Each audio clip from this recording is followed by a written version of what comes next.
جس کے بننے کی تحریک کی لیڈرشپ ہی ایک کانسٹیٹیوشن لائر نے کی ہو، جو ملک کی تشکیل ہی جمہوری عمل سے آئی ہوئی ہو، وہ میری کم سے کم رائے کے اندر کبھی بھی کامیاب ہو ہی نہیں سکتا اگر وہ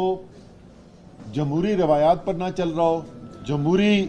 اصولوں کے مطابق نہ چل رہا ہو. اور جمہوریت بے معنی ہے اگر ملک کے اندر قانون کی حکمرانی نہ ہو، رول آف لا نہ ہو. پھر تو وہ ایک آپ سمجھ لیں کہ ووٹ ڈالنے کا عمل تو ہو رہا ہے،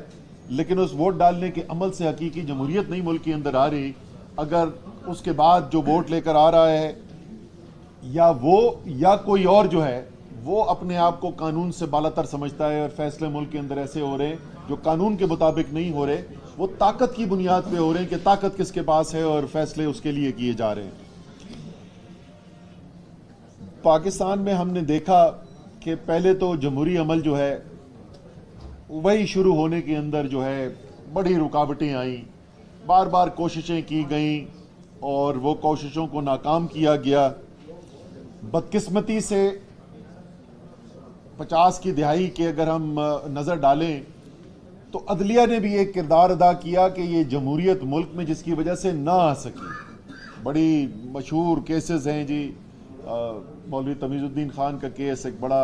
اہم کیس ہے اس کے اندر، اور اس کے علاوہ ججمنٹس ہیں جس کی وجہ سے وہ سہارا نہیں ملا قانون کی حکمرانی کو، جمہوریت کو، جو امید کی جا سکتی تھی کہ عدلیہ کی طرف سے ملے گا. پھر ملک میں جمہوریت آئی، آنے کے چند سال کے بعد پھر ختم ہو گئی، پھر کچھ عرصے کے بعد 11 سال کے بعد واپس جمہوریت آتی ہے. لیکن وہ نظر آتا ہے کہ وہ جمہوریت جو ہے وہ ایک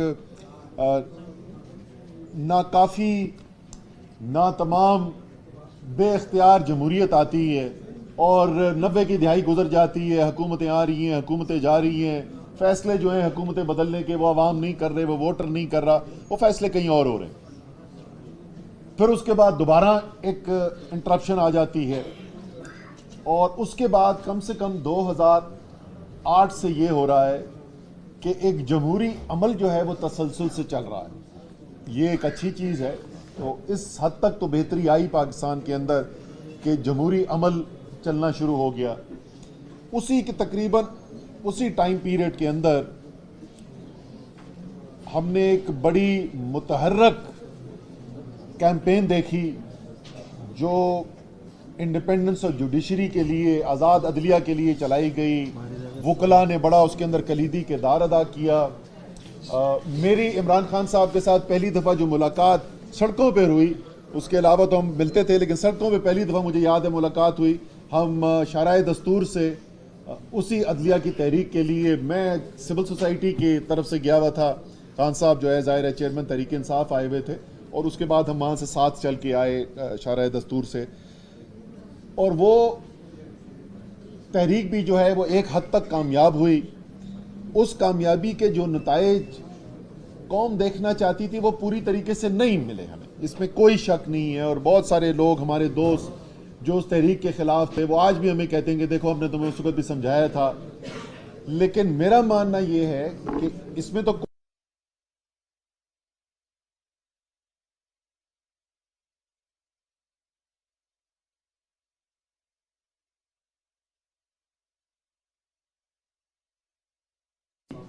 اب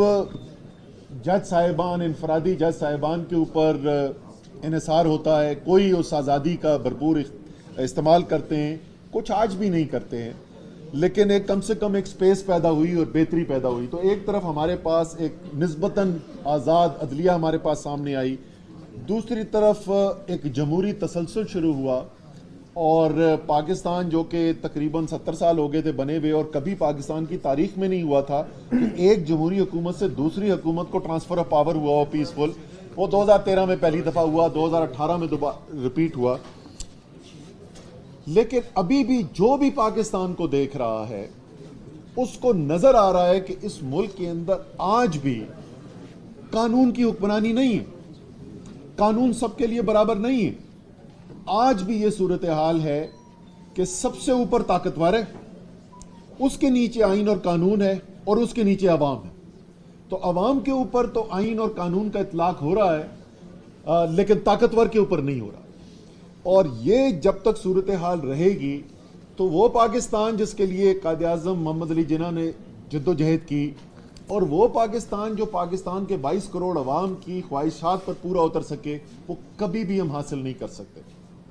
اس لیے اس وقت جو کلیدی، میں کہوں گا کہ مقابلہ کہیں آپ اس کو تحریک کہیں، آپ اس کو جہاد کہیں، جو بھی آپ نام دینا چاہتے ہیں، اس وقت کلیدی سوال ہے یہ کہ کیا پاکستان اس 21ویں صدی کے اندر 22 کروڑ کا ملک ہوتے ہوئے، ایک ایٹمی طاقت کے ہوتے ہوئے، ایک ایسا ملک ہوگا جہاں قانون کی حکمرانی ہوگی، وہ ملک جو آئین اور قانون کے مطابق چلایا جائے گا،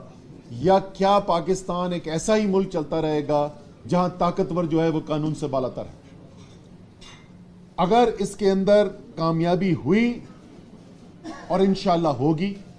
پاکستان نے اس طرف جانا ہے کہ ایک ایسا ملک بننا ہے جہاں چاہے کوئی بھی ہو، چاہے تحریک انصاف کی حکومت ہو، وہ قانون کے تابع ہو. اس وجہ سے نہیں کیونکہ عمران خان نے فیصلہ کیا ہے، کیونکہ وہ قانون کو ماننا چاہتے ہیں اور ان کی ذات میں، ان کی سوچ میں، ان کے نظریے کے مطابق ایسا ہونا چاہیے. لیکن اس لیے کہ ان کے پاس یا ہمارے پاس یا کسی اور کے پاس بھی یہ کوئی چوائس ہی نہیں ہے، یہ ہمارا فیصلہ ہے ہی نہیں کہ ہم قانون کو مانیں گے یا نہیں مانیں گے. ایک ایسا ملک ہے جہاں سب کو قانون کو ماننا پڑے گا، اور خاص طور پہ اگر کوئی ملک کا حصہ ایسا ہے جہاں اس کی سب سے زیادہ شدت سے ضرورت ہے تو وہ بلوچستان. آپ بلوچستان، اور یہ بھی ہمیں سب سمجھنے کی ضرورت ہے کہ یہ وہ دنیا بن گئی ہے، یہ سوشل میڈیا کا زمانہ ہے جہاں آگاہی گھر گھر پھیل گئی ہے. آپ سچ کے اوپر پہرا دے کر اپنی مرضی کا سچ قوم کو نہیں بیچ سکتے. لوگ آزاد ہیں، ان کے پاس اس ایک فون کے اوپر تمام معلومات ہیں. آپ جتنی مرضی اپنی حکومت پاکستان کی انفارمیشن منسٹری سے جو مرضی سچ بیچنے کی کوشش کر لیں، وہ نہیں بکے گا اگر وہ حقیقت پر مبنی نہیں ہوگا.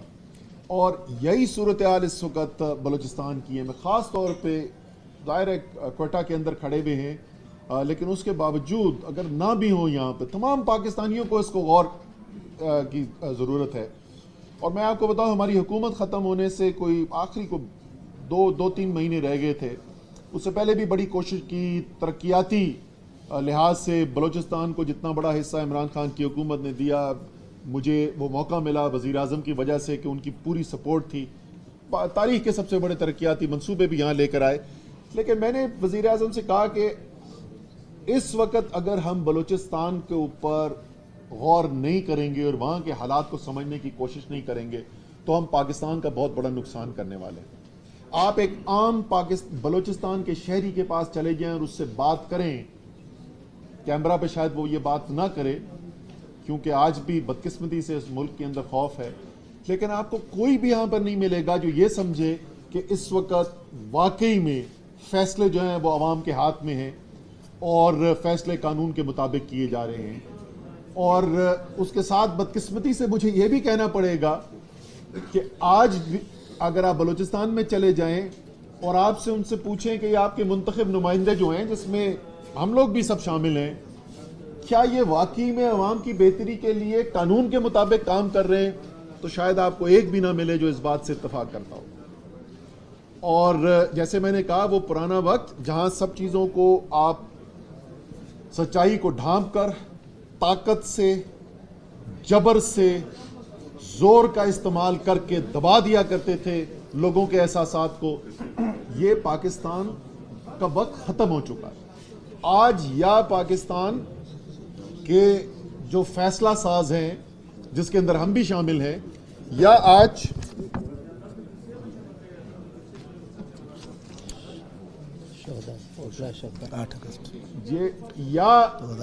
یا ہم جو ہیں وہ اس حقیقت کے مطابق اپنے آپ کو ڈھالیں گے، اپنے فیصلوں کو تبدیل کریں گے اور ملک میں قانون اور آئین کی بالادستی کے اوپر یقین کریں گے، اپنے آپ کو قانون اور آئین کے تابع کریں گے، یا نہ تاریخ معاف کرے گی ہمیں اور نہ یہ عوام معاف کرے گی. اب فیصلہ جو ہے جو فیصلہ ساز ہیں انہوں نے کرنا ہے, لیکن وکلا برادری کا, عدلیہ کا اس کے اندر ایک کلیدی کردار ہے. اور آپ سب لوگ, اور مجھے بہت خوشی ہے اس بات کی کہ بلوچستان میں آپ لوگ جو ہیں اس کے اندر پہل کرنے والوں میں سے ایک ہیں. میں خود اسلام آباد کا الیکٹڈ ہوں تو مجھے خوشی ہے کہ اسلام آباد سے یہ شروع ہوا کام, لیکن اگلا آپ نے جیسے بتایا کہ رول آف لاء کی جو کانفرنس ہے وہ یہاں پر ادھر ہی ہائی کورٹ بلوچستان میں کی جائے گی. اور یہ آپ جو کام کر رہے ہیں یہ کام ایک ملک کے مستقبل کے لیے, اس ملک کے ہمارے بچوں کے مستقبل کے لیے آپ یہ کام کر رہے ہیں, اور اس کے اندر انشاءاللہ تعالیٰ آپ نیک نیتی سے کام کریں گے, ہم سب مل کر کام کریں گے تو کامیابی بھی حاصل ہوگی. اور کم سے کم اس جدوجہد کے بعد ہمیں یہ تو ہونا چاہیے کہ وہ جو ہم سے پہلے گزر گئے, جیسے ہم نے دیکھا کہ وکلا کو شہید کیا گیا 8 اگست کا جو واقعہ ہوا, کم سے کم یہ تو کہنا چاہیے ہمیں کہ اس کے بعد کہ ان کی جان رائے گاہ نہیں گئی, اور جو لوگوں نے قربانی دی اس سے پہلے بھی جو اسلام آباد کے اندر دھماکہ ہوا تھا, وکلا جو ہیں اس کے اندر بھی زد بنے. اسی طریقے سے پاکستان کی تاریخ بڑھی ہوئی ہے کہ جس طریقے سے وکلا نے اس ملک کے لیے, قانون کی حکمرانی کے لیے قربانیاں دی ہیں. انشاءاللہ تعالیٰ یہ تمام قربانیاں رائے گاہ نہیں جائیں گی, اور ہم ایک بہتر پاکستان کی طرف, ایک آزاد پاکستان کی طرف, حقیقی طور پر آزاد پاکستان کی طرف, ایک انصاف پر مبنی پاکستان کی طرف جائیں گے. آخر میں ایک دفعہ پھر جی بہت بہت شکریہ, آپ نے یہاں پہ وضو کیا اور اپنا ٹائم نکال کر یہاں پہ سب آئے.